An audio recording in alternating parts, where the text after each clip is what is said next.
السلام عليكم. القصه ديال اليوم ديال الاخت خديجه. خديجه واحد البنت اللي كتسكن في واحد القريه اللي قريبه للمدينه. قرات حد الابتدائي وجلست في الدار، ما بقاتش كتقدر تكمل قرايتها بحكم ان الاعداديه يعني بعيد عليهم شويه. صافي خرجت من السادس وبقات جالسه في دارهم كتعاون باها في داكشي د الفلاحه في البقار. المهم راكم عارفين الحياه ديال العربيه. خديجه كانت حاذقه بزاف وكتخدم يعني من جدر عقلها من نيتها. كاع داك الشغل اللي كيديروه جوج الناس وثلاثه كانت هي بوحدها كديرو. واحد النهار واحد السيده جارتهم عندها واحد بنتها في اوروبا في اسبانيا. جات المغرب، جات عند امها، دوزت الكونجي كامل مع امها، وداك الكونجي كامل كانت كتشوف خديجه والخدمه اللي كانت كدير. يعني كتخدم من نيتها، كتعاون والديها من نيتها، يعني كتخدم تنوض الصباح بكري وتوجد الفطور وتدي هذوك البهايم وتسرح وتنقي داك الكوري حاشاكم ديال البهايم. المهم شافت البنت كتخدم من جدر قلبها، يعني كتخدم وتمشي تسقي الماء وتجيب يعني كلشي كديرو. فهاد السيده هادي بقات مبهوطه فهاد خديجه، وبحكم هاد خديجه باقا صغيره كانت يلا عندها ديك الساعه شي 12 عام هكاك وكتخدم. المهم بقات هكاك، بالتالي قالت الام ديالها واش تعطيني بنتك نديها معايا اسبانيا تخدم معايا تما وتعاوني وهذا. المهم ندير لها وريقاتها وداك الشيء احسن ما تبقى هنايا في هاد التماره وداك الشيء. فالام خديجه قالت لها نعطيها لك، يعني الا كنتي غديها معاك لبرا مزيان نعطيها لك. صافي قالت لهم انا غادي نمشي لتما وغندفع ليها الوريقات ديالها وداك الشيء، وانتم هنايا داك الشيء اللي قلت لكم صوبوا له. وبالفعل مشات السيده لاسبانيا، بقات خدامه تما كتصوب لخديجه الوريقات. صوبت لها الوريقات ملي وجدوا لها وداك الشيء داتها معها لاسبانيا. بقات هاد خديجه عايشه في اسبانيا كتخدم وداك الفلوس اللي كتصور هذيك السيده كتصيفطها لوالدين خديجه. المهم دوزات معاها شي تقريبا شي 10 سنين وهي عايشه معاها في داك الدار ديالها في اسبانيا. المهم عاشت سنين وهي معاهم. هنا هاد خديجه يعني ملي غتكبر وغتفهم وغتكون تعلمات يعني تعلمات اللغه وكل شيء، غتبقى تتلاقى مع ناس، وداك الناس غيبقاو يقولوا ليها ما تبقيش خدامه غير في هذيك الفيرما عند داك السيده، لان داك السيده دازها عندها لواحد الفيرما تما في اسبانيا كتخدم. المهم نفس الخدمه اللي كانت كدير هنا في المغرب في داك الباديه كديرها تما. صافي خديجه ملي كتسمع الناس كيقولوا ليها ما تبقيش تما وخصك تخرجي وتشوفي شي خدمه اخرى وهادي غادي تمشي عند داك السيده وغتقولها ليها، غتقول لها شوفي انا راني ما بقيتش باغا نبقى جالسه خدامه هنا، انا بغيت زعما نشوف شي بلاصه اخرى ونخدم شي خدمه من غير هادشي هذا. فهاديك السيده ظريفه والله يعمرها صلع، قالت لها شوفي مرحبا بك، بغيتي تمشي تخدمي في شي بلاصه وبانت لك شي خدمه اخرى صافي سيري الله يسهل عليك. بغيتي تبقاي معايا انت جالسه معايا يعني ما خاصك حتى شي خير. هذيك السيده ما صوباتش الوراق لخديجه.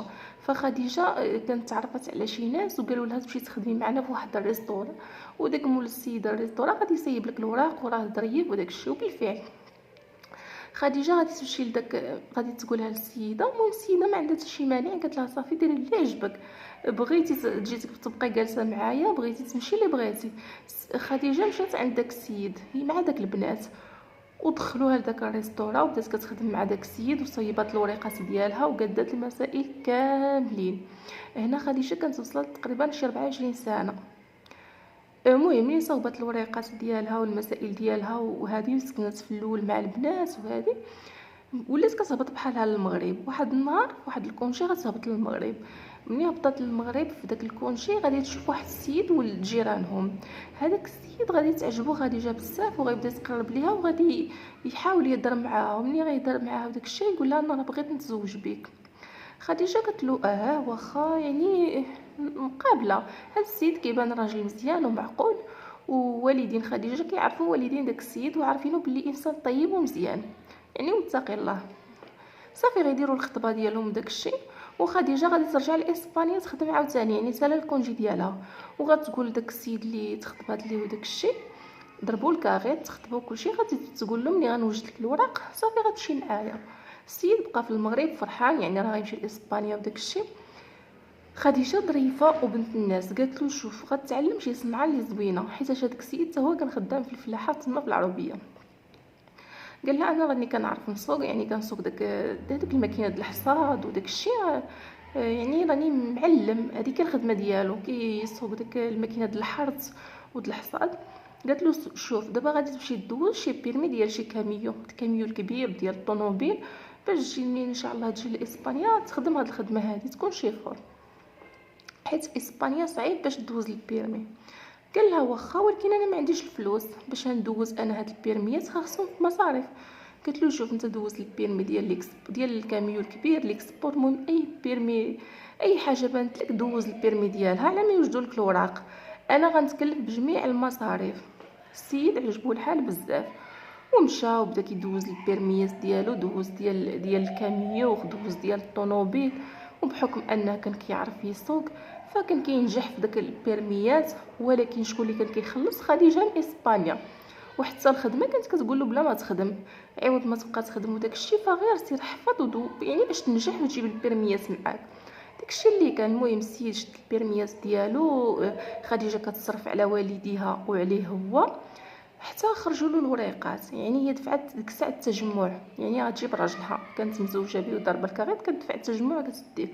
دات الزوج ديالها لاسبانيا، ملي وجدوا له الوراق صافي مشات دبراتو على خدمه تما هي مع الناس وداكشي اللي كتعرف، لان بحكم هي تقريبا شي 14 عام هي تما. عطات لقى خدمه كيسوق واحد الكاميو ديال داك ليكسبور، يعني واحد شركه الخياطه كيسوق هو داك الكاميو، يعني كيدي السلعه للمدن اخرين وكيجيب السلعه للمغرب. يعني هذه هي الخدمه ديالو، كيسافر ب3 ايام ب4 ايام يشيفور الكاميونات الكبارين السلعه. المهم علينا كيمشي من دوله لدوله، المغرب هذه اوروبا. المهم هذه الخدمه ديالو. صافي بقى خدام عايشين مزيان، مره في المغرب، مره على حسب السفر ديالو فين كيديه. في الاول كتقول خديجه بلي كانوا ظريف معاها ومزيان وداك الشيء، ولدات معاه 2 وليدات عايشين الحياه مزيان، ها هو في السفر ها هو في دارو ها هو في هذه. المهم مؤخرا كتقول خديجه بلي السيد بدا كيتبدل عليها، ما بقاش كيف ما كان وكيف ما عرفته في الاول. حتى من الفلوس ديالو ما كتشوفهاش، الا صرف كيصرف داكشي قليل وفلوسه ما كتبانش. خديجه كانت خدامه، يعني ما جلستش من الخدمه واخا تزوجات بقات خدامه. كتقول خديجه واحد النهار السيد جا ونعس وحط التليفون ديالو. منين نعس خديجه الشيطان بدا هذا يوسوس لها، هزت التليفون كتدخل الواتساب كتلقى السيد كيهضر مع واحد السيده من المغرب، حتى هي بنت المنطقه ديالهم من داك الناحيه نيت، وكيقول لها راني غنتزوج بيك وغنجيبك معايا وهادي وهادي وهادي. فخديجه تما تصدمات، كيفاش كتقول هذا السيد اللي خسرت عليه فلوسي كامله باش نجيبو لهنا ودوزت له البيرميات وداك الشيء، ومنين جا لهنا يعني ما رد لي حتى 1% من هذاك الشيء اللي درت له، ما رد لي فلوسي، ما يعني ما دار لي حتى شي حاجه، ما شرى لي شي دار. وزيد هاد الخدمه اللي كيخدم كيتخلص فيها بواحد الفلوس اللي كثيره، يعني كتخلص مزيان. فقالت علاش زعما هاد السيد ما دار لي حتى شي حاجه، ودابا كيفكر باش يولي يتزوج وحده اخرى ويجيب وحده اخرى من المغرب لهنايا. هادشي ما عجبهاش، بس يعني بقى فيها الحال. الصباح تسناتو حتى ناض وقالتها له، قالت له شوف انا راني غير بالصدفه شفت واحد الميساج جاك في التليفون من واحد السيده. هو يقول ليها انا راني بصح هذيك السيده راني كنعرفها قديم في المغرب، وراني كنت كنعرفها قبل منك، ودابا راني موعدها بالزواج وبصح غادي نتزوج بها وغنجيبها لهنا. قال ليها شوفي حنا الحمد لله عايشين بخير، ما خصنا حتى شي خير ولا باس علينا وهذه وهذه، خليني نجيبها. قالت له دابا نتايا واش شتي شحال الفلوس كنت كنصيفط لك؟ واش رديتي لي منهم شي حاجه؟ انا خسرت عليك فلوس، يعني ثمن مشروع خسرته عليك، راني درت به دار اخرى في المغرب ولا شي حاجه، كنت كنصيفط لك الفلوس وكنخسر عليك، بالتالي ملي جبتك اول حاجه فكرتي فيها تزوج، ردت لي بعدا غير فلوسي اللي خسرت عليك. المهم بقات مني ليك قال لها هو انا هذيك راني غنتزوج بها، كنعرفها من سنين وصبرات معايا ودابا خاصني ضروري نجيبها معايا. السيده قالت له صافي واخا. مشى للخدمه ديالو كيف العاده، وهي بقات مفقوسه. خديجه عندها واحد جداها مرا كبيره دايه وجايبه في الزمان، غتعيط خديجه، وكانت هي وياها بحال صحابات هي وهاد جداها، كتعاود لها كلشي. خديجه غتعيط لجداها وغتقول لها شوفي السيد اللي جبتو معايا لهنا لاسبان، وشوفي شحال ديال الفلوس صيفط له داكشي، راه دابا بغا يتزوج. هنا جدها غتقول لها كيفاش؟ غتقول لها راه السيد قال لك غيتزوج وبمن بواحد السيده من المغرب من المنطقه ديال يعني من حومتنا وداك الشيء، وراه غيجيبها لهنا. هنا الجده غادي تقترح عليها تقول لها شوفي شنو بان لك؟ تقول لها هذيك السيده خديجه تقول لجدتها شوفي انا راني نتفضل انني نشوفه ميت وما نشوفوش مزوج، لان خسرت عليه. كون كان هو اللي جابني ولا شي حاجه ماشي مشكل، دبر راسو، ولكن انا فلوسي كامله مشات عليه. المهم هنا الجده غتقول لها شوفي عرفتي غديري له، غادي ديري له داك بوبريس اللي هي الزرغميل او تاتا، هذيك اللي كتكون في الحيط، اغلبيه كيسميوها زرغميل. قالت لها ديك غادي تشديها وغادي تطحنيها مزيان، غتحمريها في الفران باش تقرمل، وغتطحنيها مزيان تتولي غبره، وغتبقاي ديريها له مع اللبن. وهو ما حدو كيشرب داك بوبريس مطحونه مع اللبن، وهو صحتو يعني كيموت شي بشي. ايوا مع المده غادي تصفيها ليه.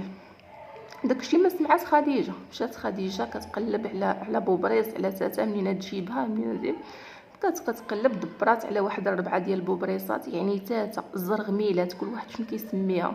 غادي تقبطهم وغديرهم في واحد الصينيه ما كتحتاجهاش، وغتحشيهم في الفران، غيتقرملوا مزيان. غتقبط داك بوبريص غطحنو حتى كيولي غبره غبره غبره. اعوذ بالله من الشيطان الرجيم، زعما الله يحفظ من هذا الشيء هذا. ملي غيولي داك بوبريص غبره غادي تقبطو، غديرو في واحد القرعه بحال الشكل ديال العطريه، وغتحطو في واحد القرعه الزاج.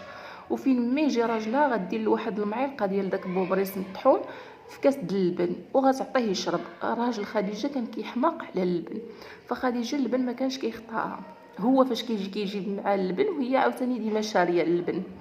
المهم تبقى دير له داك المعلقه د بوبريص مطحونه في اللبن، وهو كيشرب. فين ما تعطيه اللبن كيشرب.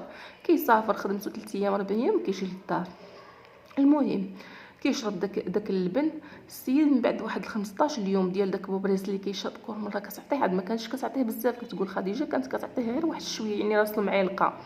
الهدف ديالها هو انه يوقع فيه يعني يوقع في شي مشكل في صحته، يموت كاع، غير المهم باش ما يعرفوهاش. هي كانت كتقول نعطيه غير شويه في بوبريس، يعني باش ما داكشي ما يبانش في التحاليل. المهم السيده كتعطي للسيد، والسيد غير كيشرب. مع المده السيد شعرو تنسل كامل، وجهه زرق، خرجوا له الطبايع في ذاته، جاه بحال شكل البرص، ضعاف هو كان طوله وفورمه فضعاف وتجلود.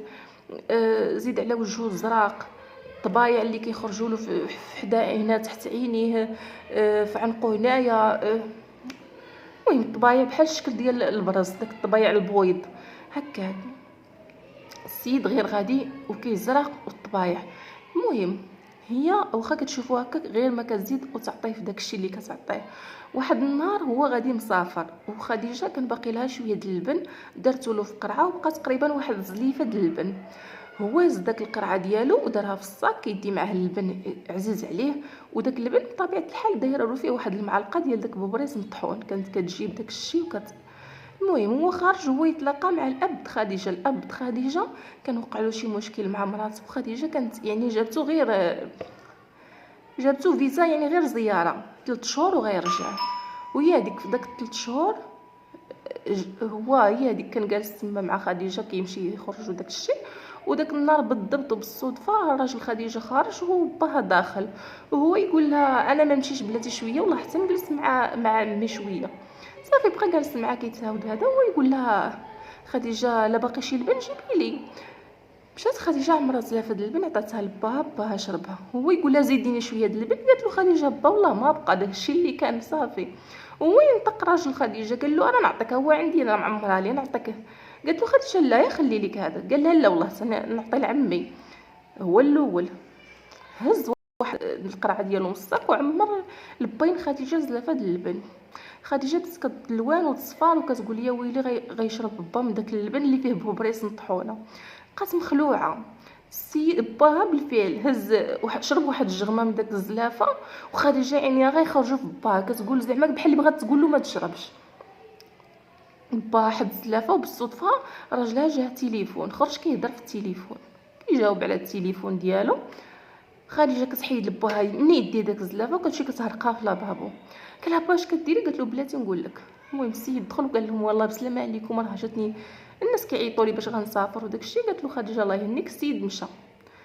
قال لها با عيط لها، قال لها جلستي هنايا قولي شنو هادشي المسخوطه، شي حاجه دايره، داكشي علاش حيدتي لي داك الزلافه وداكشي شنو دايره، شنو الكارثه كتخطي ليها.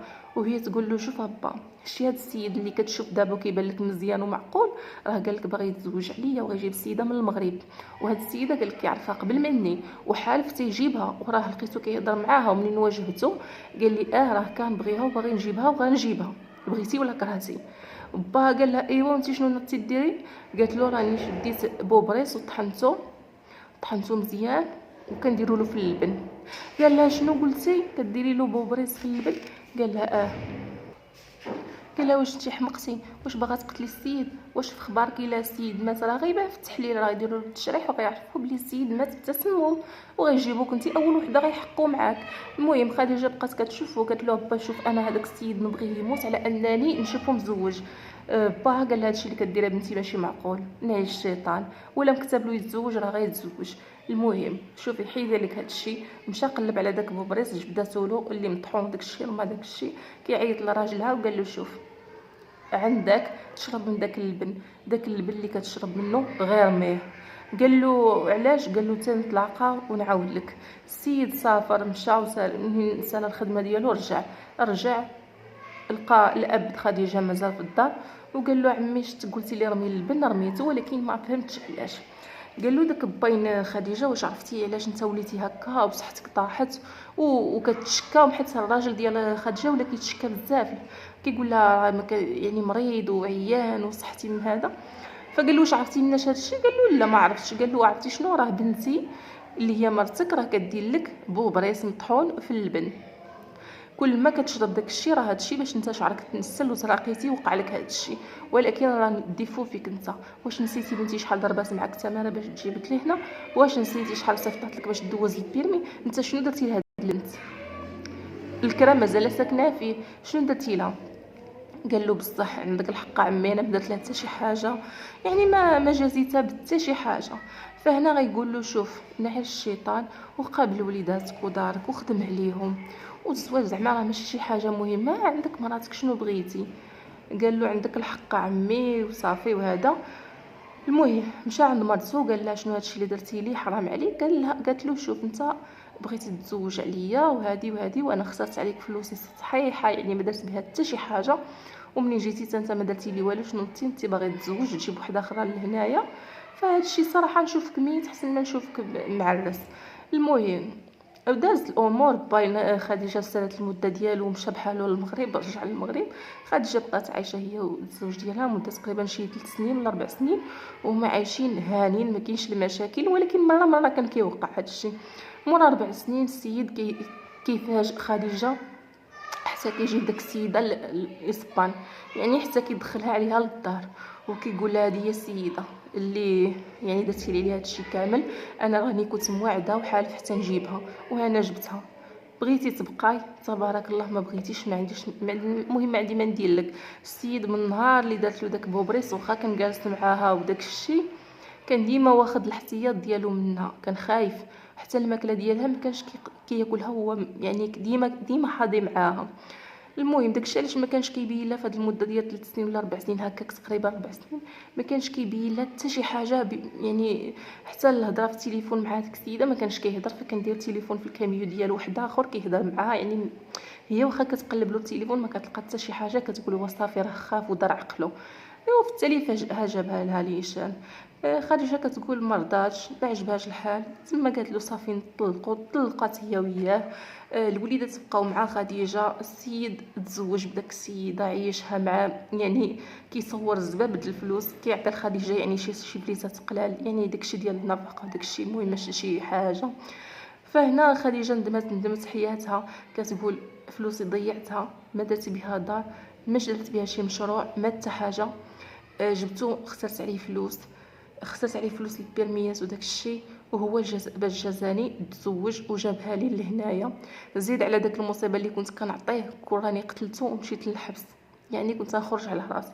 هي خرجت كتقول خرجت على راسي في مره منين جبته، خرجت على راسي ما درتش مستقبلي، وثاني حاجه كون ما كانش بحصني كون راني قتلته ومشيت دابا للحبس سمحت في ولادي.